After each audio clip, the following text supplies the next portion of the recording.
Live now to Lincoln. Can we go live to Lincoln now? Yes, we can, and we're going to join James Vincent, a man who's been stood out in the cold much of the week. He loves it, really, although I heard he was wearing 3 pairs of socks down at Westminster. How many pairs of socks you got on today, James? I've got 2 pairs of socks on today, Tim. It is not as cold as it was down in Westminster. We're at Lincoln Castle. Father Christmas is part of the audience today. There's a Santa run outside the castle gates, and this place has got a tremendous amount of history. 1,000 years of battles and toings and goings, and it's kind of appropriate for this week, really. And now we're in a castle. We've invited a Knight of the Realm, Sir Edward Leigh. Morning to you. What do you think about what's happened this week? You've seen Conservative governments toppled by arguments about Europe before. Is it all happening again? I think we should keep calm and carry on. We've had these rows before. I was there during Mrs Thatcher's leadership election. I was there at 5 o'clock in the morning trying to persuade her to stay on as Prime Minister. I must admit, I wasn't up at 5 o'clock in the morning on Friday, but there we are. I was going to say, the question I wanted to ask you is, you've not told anybody how you voted in that confidence vote with Theresa May. How did you vote? Are you going to tell us this morning? How did you vote in the last general election? Oh, you've turned it back on me. That's very clever, very clever. I've got John Mann with us as well, Bassetlaw MP. Your part of the world is a Leave part of the world. What should happen now, and what do you think about Theresa May's future? Well, people are saying get on with it. I mean, it's a little more complex than that, because if you ever ask them what it is, they sometimes have different views. But get on with it, you politicians. Stop messing around is very strong. Ironically, I think Theresa May is probably slightly more strength than she was a week ago, because if Parliament doesn't agree anything else, she has a stronger position. Whether she can get a deal through, doesn't look to me mathematically that's possible. In other words, she hasn't got the votes, but she's going to survive a bit longer, I think, than people anticipated. You say get on with it, but it's hard to get on with it when there's this deadlock at Parliament. How does that get broken at the moment? Well, because it doesn't have to be broken, because we're leaving on the 29th of March. That's the law. So to change that, there'd have to be a vote in Parliament and then a bill in Parliament. That's very, very unlikely. What's lacking are some alternate strategies. We can either leave without a deal, that's the strategy, and that's what will happen if nothing's agreed, or the Prime Minister's deal, for better or for worse. That doesn't appear to be a majority.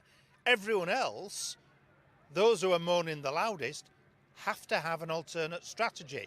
And even this so-called people's vote, in other words, second referendum, of course, they haven't been able to agree amongst themselves what they'd be voting on. So no proposal come forward, and no idea what they'd be voting on, no agreement on that. That doesn't sound too strong a recipe for success. Edward, what do you think about what Labour are doing at the moment? Do you think there'll be a vote of no confidence in the government this week, before Christmas, after Christmas? They can't win it. Both John and myself do agree on this, that we've got to get Brexit. That's what the people in Lincolnshire and in Nottinghamshire voted for, and we're going to get Brexit. Now, I personally think that she could get this deal through if she can convince people that this famous backstop in Northern Ireland is time limited, and that's what I've been telling her. So it's not such a disaster, but as John says, the main thing, we don't want any rubbish about people's vote or crashing out or all this thing. We've got to leave on the 29th of March. The government should prepare for that calmly. If they can get a deal, all to the good. In the people's vote thing, you say rubbish. I suppose the argument for people's vote is that we voted for yes or no, leave or remain, but we didn't quite know what the detail is.